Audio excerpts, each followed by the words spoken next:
CTS 두란노 성경교실 가족 여러분 안녕하십니까? 오늘 요엘서 두 번째 시간으로 또 함께 말씀을 나누게 돼서 반갑습니다. 오늘 말씀을 나누면서 우리 주님께서 우리에게 허락하시는 부름의 은혜를 또 깊이 체험하고 나눌 수 있기를 바랍니다. 요엘서 말씀을 통해서 주시는 은혜는 부름의 은혜임을 제가 말씀을 드렸습니다. 그리고 이 부름의 은혜는 두 가지, 회개로 불러주시고 또 회개로의 부름에 응답해서 나온 자들에게 구원으로 불러주시는 은혜임을 제가 말씀을 나눈 적이 있는데, 오늘 두 번째 시간으로 이 회개로 불러주시는 하나님의 그 은혜에 응답해서 회개하고 주께로 나온 사람들에게 주시는 하나님의 은총, 축복이 어떤 것인지를 오늘 말씀을 통해서 나누려고 합니다. 구체적으로는 이 회개하고 나온 사람들에게 우리 하나님은 축복을 주시는데, 그 축복의 핵심은 구원의 복입니다. 구원의 축복이 어떤 것이 있는지 그리고 살펴보면서 오늘은 그 구원의 축복을 누리는 사람이 되자, 그 구원의 축복을 알고 깨닫고 그 구원의 축복의 부유함을 누리는 사람이 되자 하는 말씀으로 오늘 말씀을 함께 하고자 합니다. 이 회개하고 나온 사람들, 그들에게 주시는 첫 번째 축복이 있는데 바로 현세적으로 필요한 복을 주십니다. 한마디로 현세적 축복을 주십니다. 이 현세적 축복은 예컨대 유다 상황에서 보게 되면 메뚜기 재앙으로 황폐화되고 피폐화된 엄청난 피해를 보게 됐는데, 이렇게 회개하고 나올 때 우리 하나님은 그 메뚜기 재앙으로 인해서 정치적, 종교적 그리고 경제적 모든 피해를 회복시켜 준다고 말씀해 주고 있습니다. 그래서 우선적으로 중요한 것이 뭐냐면 물질적인 축복을 주실 것을 오늘 이야기하고 있습니다. 오늘 말씀을 보게 되면 2장 23절에 이런 말씀을 하십니다. 내가 때에 따라서 이른 비와 늦은 비를 주겠다라고 하시면서 회개하고 나온 사람에게 바로 이렇게 현세적으로 필요한 물질의 복을 허락하겠다라는 말씀을 하고 있습니다. 이 이른 비와 늦은 비는, 이른 비는 이스라엘 유다 상황에서는 10월에 내려주는 비고, 늦은 비는 추수 이전에 3월에 내리는 비입니다. 그래서 이른 비와 늦은 비가 적당히 내려지면 최고의 좋은 농수상품, 또 최고의 좋은 농산물을 얻을 수가 있는 것이죠. 이 이른 비 같은 경우에는 씨앗이 발할 당시에 필요한 비이고, 늦은 비 같은 경우에는 이제 추수하기 전에 한참 성장할 때에 필요한 비를 상징합니다. 한마디로 이른 비와 늦은 비를 주신다는 말은 필요한 잃었던 모든 포도가 다시 수확이 되게 하고 곡식이 다시 수확이 되게 해서 물질적인 풍요를 누리게 하겠다는 약속입니다. 또 한 가지는 현실적인 축복으로서 승리의 복을 약속하십니다. 대적으로부터, 원수로부터, 그리고 침략자들로부터 막아주시고 이기게 하셔서 승리의 계가를 부르게 하겠다라고 말씀해 주는 것입니다. 그래서 2장 26절에 보게 되면 이렇게 이야기합니다. 한마디로 하나님께 찬송할 것이라. 왜 그렇습니까? 승리하고 이기게 되니까 이렇게 찬송하게 된다는 말이죠. 그래서 이 회개하고 돌아온 자들에게 주시는 이 구원의 축복의 첫째는 바로 이러한 물질적인, 현실적인 그런 이 승리의 복을 주십니다. 두 번째는 오늘 이 요엘을 통해서 약속하는 바, 이렇게 회개하고 그리고 돌아온 사람이 주시는 두 번째 복은 요엘을 통해서 오늘 약속하는 바, 이 회개의 부름에 응답한 자들에게 주시는 이 구원의 축복은 바로 하나님과의 관계 회복의 복을 약속하고 있습니다. 회개하는 자들은 누리는 여러 복 중에 가장 중요한 복이 뭐냐면 바로 하나님과의 관계 회복입니다. 마치 이런 것입니다. 하나님이 왕이시면 백성이 되게 하고, 하나님이 아버지가 되시면 자녀가 되게 하고, 하나님이 목자가 되시면 또 양이 되게 하는, 그런데 이런 관계 자체가 예컨대 하나님이 주인이 되시면 우리는 그의 소유, 그의 종이 되게 하시는, 이런 뗄래야 뗄 수 없는 관계를 맺는 복을 주신다는 거죠. 근데 이 복이 그냥 일시적인 관계가 아니라 영원히 지속되는 복이라. 자, 그러면 어떻게 하면 이런 하나님과의 관계 회복의 복을 주신다는 말입니까? 오늘 28절부터 32절까지의 이 관계 회복의 복을 설명하고 있는데, 한마디로 28절에 이렇게 말합니다. 그 후에 내가 내 영을 만민에게 부어주리니 라고 했습니다. 한마디로 회개하고 돌아온 사람들, 하나님의 택한 백성들에게 성령을 부어주심으로, 하나님의 영을 부어주심으로 하나님과의 영원한 관계를 맺게 하신다는 말입니다. 성령께서는 우리에게 임하시면 어떻게 하십니까? 성령께서는 근본적으로 우리로 하여금 하나님을 고백해 갑니다. 하나님을 알게 해요. 하나님을 만나게 합니다. 하나님을 찬양하게 만들어요. 그래서 성령이 임하게 되면 하나님을 알지 못하던 자가 하나님을 알게 되고, 그리고 하나님 앞에 서지 못하던 자가 하나님 앞에 서는 은혜를 잊게 되는 것이죠. 요엘 시대는 구약 시대 아닙니까? 이 구약 시대에는 사실은 성령이 특별한 사람에게 특별한 일을 위해서 임했던 것을 볼 수가 있습니다. 그러니 이 요엘 시대에 성령을 부으심으로 하나님과의 관계를 회복시키신다는 것은 획기적인 예언의 말씀이고 주님이 주시는 축복의 말씀이 아닐 수가 없는 것이죠. 이 말씀은 사실은 우리 주님이 초림하시고 또 주님이 십자가 사역을 이루심으로써 오순절 성령 강림으로 이루어졌습니다. 오늘 이 시대는 회개하고 믿는 모든 사람들에게 성령을 주심으로 성령 안에서 하나님과의 관계가 회복되고 하나님의 자녀로서의 영광을 누릴 수 있도록 은혜를 허락하시는 것입니다. 근데 여러분 보세요. 성령께서 도대체 어떤 일을 하시기에 이렇게 하나님과의 온전한 관계 회복, 그리고 영원한 관계를 누릴 수 있도록 허락하시는가? 이 성령께서는 오늘 말씀에 보게 되면 성령께서 임하실 때에 이렇게 말합니다.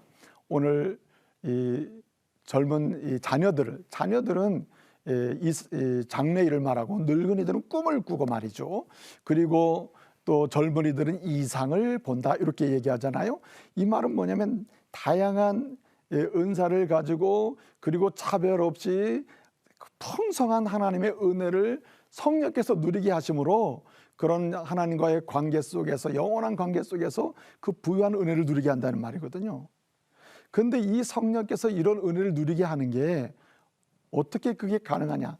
성령께서는 우리의 죄를 깨닫게 하기 때문입니다. 그래서 성령이 임하시면 우리로 하여금 죄를 깨닫게 해요. 내가 누군지, 내가 어떤 상태인지 알게 합니다. 그래서 하나님 앞에 서게 하는 거죠. 그리고 나의 연약함을 고백하게 만듭니다. 또 뿐만 아니라 성령이 임하시면 어떻습니까? 성령이 역사하실 때 내가 누군지, 나의 상태를 알게 하고 죄를 깨닫게 하고 죄를 알게 할 뿐만 아니라 어떻게 합니까? 거듭나게 합니다. 다시 거듭나게 해서 하나님 앞에 서게 하는 것이죠. 성령이 어떻게 일하시기에 그렇게 그런 복을 누리게 하실까요?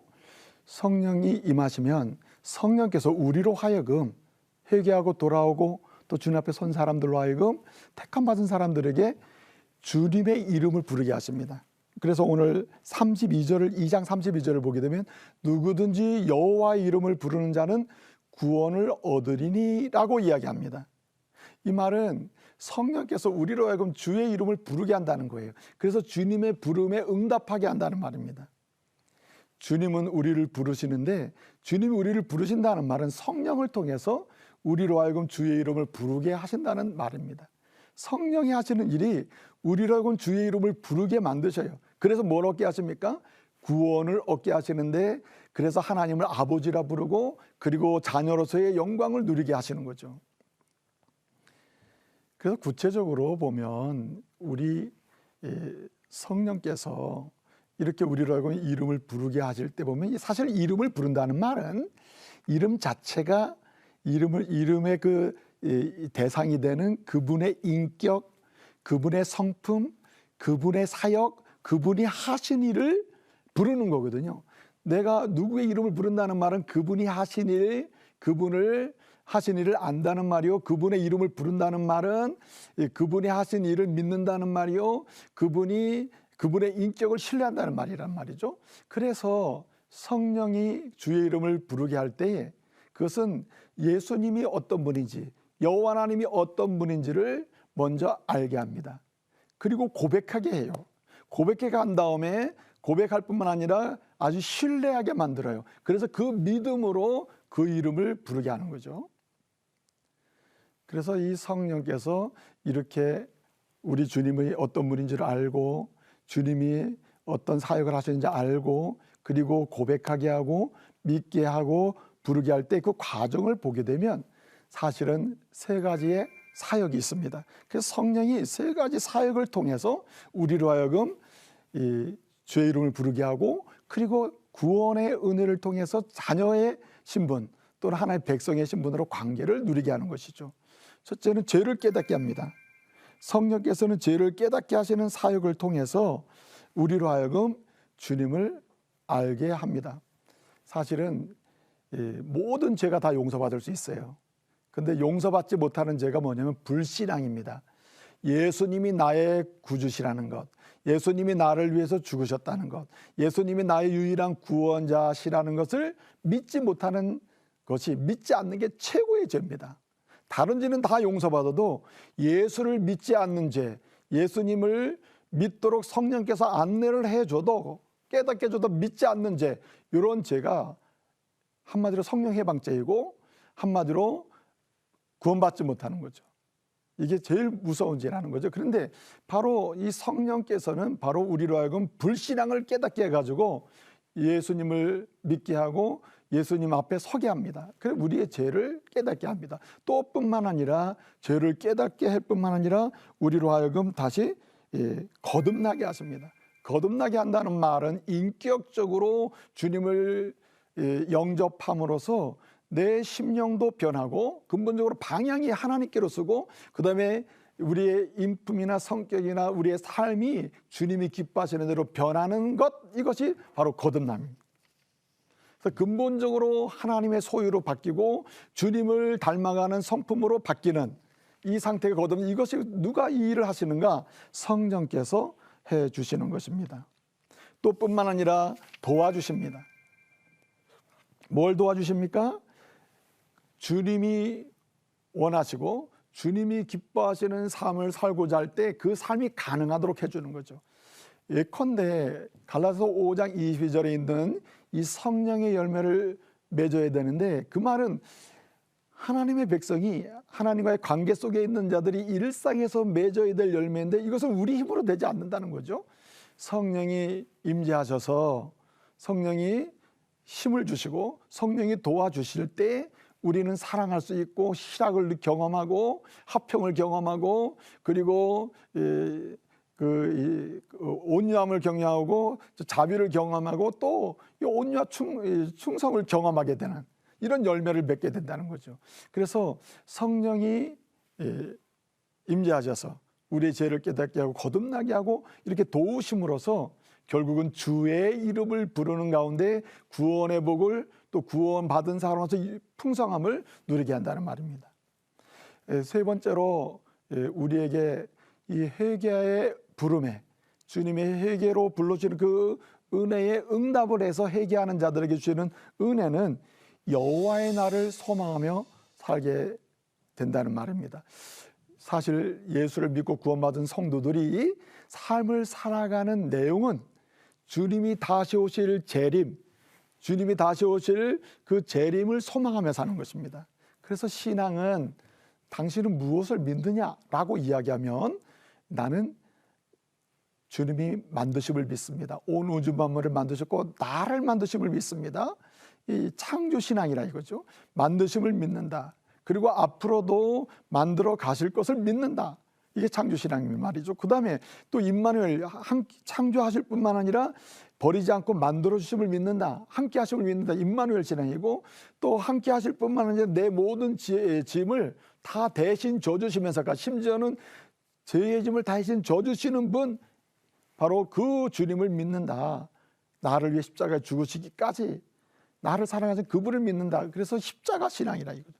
근데 중요한 것이 뭐냐면, 우리가 죽어도 다시 살리시고 망해도 일으키시고 끝나도 다시 시작하게 하시는 부활신앙, 곧 주님이 재림하심으로 우리가 부활하게 되는데, 이 재림신앙이 우리의 신앙의 하이라이트란 말이죠. 그래서 우리에게 주시는 복이 뭐냐면 바로 재림신앙으로 살게 하는 겁니다. 한마디로 주님의 날을 사모하고 기다리며 살게 하시는 거예요. 그래서 여호와의 날에 대한 요엘서는요, 보면 여호와의 날, 예컨대 메뚜기 재앙의 그러한 예고를 통해서 더 크고 두려운 심판으로서 여호와의 날을 예고하면서 회개하고 돌아오게 하는데, 이 여호와의 날을 이 요엘이 굉장히 중요하게 선포를 합니다. 그래서 사실 이제 믿음의 사람들은 구약 성경에서 말하는 여호와의 날에 대해서 좀 이해할 필요가 있어요. 이 구약 성경에서 말하는 여호와의 날은 역사 속에 우리 하나님이 어떤 아주 중요한 한순간에 역사 속에 개입하셔서 들어오시는 날이 여호와의 날입니다. 한마디로 개입하시는 거예요. 특정한 역사 속에 특정한 시간에 주님이 직접적으로 개입하시는 것, 개입하시는 날이 여호와의 날입니다. 그래서 구약 성경을 보게 되면 이 여호와의 날, 특정 시간에 특정한 그 목적을 가지고 특정하게 개입하시는 그 날이 여호와의 날인데, 이 여호와의 날을 보게 되면 목적에 따라 달라질 수 있어요. 예컨대 심판하시기 위한 여호와의 날이 있습니다. 그래서 심판을 목적으로 하죠. 또는 축복하시기 위한 것도 있습니다. 축복. 그래서 이 축복을 위한 것, 한마디로 구원의 날로 개입하시는 여호와의 날이 있습니다. 그런데 요엘서 이 3장에서 여호와의 날을 이야기할 때는 단순히 이 특정한 한 시점에 역사적으로 하나님이 개입하셔서 심판을 하시거나 구원을 하시는 그 날로 이야기하지 아니하고, 그 날을 넘어서서 장차 우리 주님이 초림 또는 재림하시는 그 특정한 종말론적인 날로 이제 바라보게 하면서 이 여호와의 날을 사용하고 있는 것을 볼 수가 있습니다. 그래서 요엘을 통해서 이제 회개하는 자들에게 주시는 축복이 바로 이런 아주 중요한 축복의 내용이죠. 여호와의 날을 바라보고 그 날을 준비하면서 오늘을 살게 하는 겁니다. 사실은 이스라엘 사람들에게 있어서 이 여호와의 날이, 오늘 요엘 시대를 보게 되면 요엘 시대에 가깝게는 바로 이 이스라엘 남쪽 유다가 바벨론에게 멸망하게 되는 날, 그때를 바라보면서 여호와의 날로 말씀하신 적도 있고요. 또 축복의 날로는 고레스 왕을 통해서 이제 바벨론으로부터 이스라엘 백성들을 해방시키는 날, 이건 축복이잖아요. 이런 날을 여호와의 날로 바라보는 그런 이렇게 설명하는 부분이 있습니다. 근데 오늘 본문 이 요엘에서는 바로 가깝게는 바벨론을 통한 멸망의 날을 지향하지만, 궁극적으로 요엘을 통해서 오늘 말하고자 하는 것은 바로 최종적인 주님 재림을 통한 심판, 이것을 바라보게 만드는 것입니다. 구약 시대 때 하나님께서 허락하시는, 준비하고 계시는 그리스도의 최종적인 재림과 최후의 심판의 날을 바라보게 했다는 것은 엄청난 은혜가 아닐 수가 없는 것이죠. 그러므로 저와 여러분도 오늘 이 시대를 살면서 우리 믿음의 초점이 어디가 있어야 됩니까? 주의 재림을 바라보고 소망하면서 준비하며 사는 하나님의 복을 누려야 할 줄로 믿습니다. 사실은 이건 복이에요. 재림 신앙으로 재림을 기대하면서 소망하며 사는 것만큼 그런 큰 복도 없는 것이죠. 그래서 오늘 3장 16절 보면 이런 말씀이 있습니다. 여호와께서 시온에서 부르짖고 예루살렘에서 목소리를 내시리니 하늘과 땅이 진동하리로다. 그러나 여호와께서 그의 백성의 피난처 이스라엘 자손의 산성이 되시리로다 했습니다. 여기 그러나가 있는데 그러나 앞은 여호와의 날에 이중성이 있다는 것을 보여줘요. 여호와의 날이 오면은 불신자, 악인들, 그리고 하나님의 백성을 괴롭힌 자들, 그리고 하나님의 나라를 해방한 사람들, 하나님의 복음을 거부한 사람들, 이들은 여호와의 날이 심판의 날이 된다는 말이에요. 정반대로 이 그러나 이후에 산성이 되고 피난처가 되신다는 이 말씀은 믿는 자, 주님께 순종한 자, 예수 그리스도를 영접한 자, 그리스도 안에서 사는 자들은 바로 여호와의 날이 구원의 날이요 영원한 하나님 나라로 들어가는 축복의 날이 된다는 말입니다. 그러므로 우리는 회개하는 자들에게 주시는, 그리고 이 구원의 복, 지금 우리는 이미 구원받았으나 영원한 하나님 나라에 들어가는 완성된 이 구원의 충만함을 누리는 그 복을 기대하는 사람으로서, 바라보며 사는 사람으로서 주의 재림을 사모하고 주의 재림으로 인해서 이루어지는 주의 날을 소망하며 사는 주의 백성들이 되어야 하겠습니다. 오늘 요엘서 두 번째 시간 부름의 은혜를 생각해 보았습니다. 부름의 은혜는 회개로의 은혜요, 회개하고 돌아온 자들에게 주시는 구원으로의 은혜인데, 오늘 이 구원의 복이 어떤 복인지, 회개하고 돌아온 자들에게 주시는 축복들을 살펴보면서 은혜를 나눴습니다.